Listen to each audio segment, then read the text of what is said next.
All right, let's dive into one of history's most transformative periods, the story of modern India. I mean, how do you even begin to make sense of centuries of conquest, revolution, and change?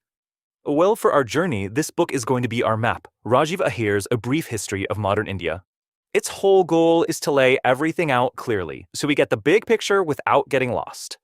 Our story kicks off right here, with European ships arriving and changing everything forever.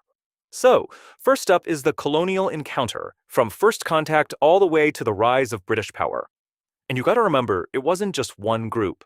All these European powers were competing for control. And this is the real game changer, how a trading company somehow became a ruling power. But out of the fire of that huge 1857 revolt, a new Indian consciousness started to take shape.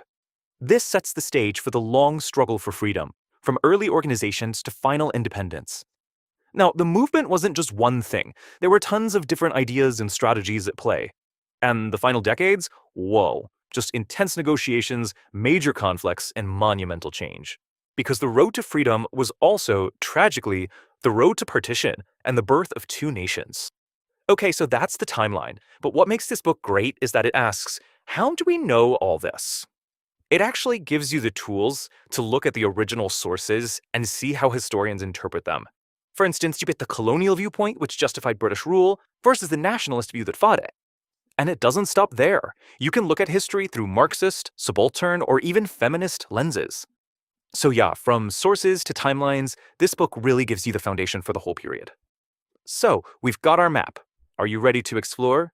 Join us as we dive in, chapter by chapter,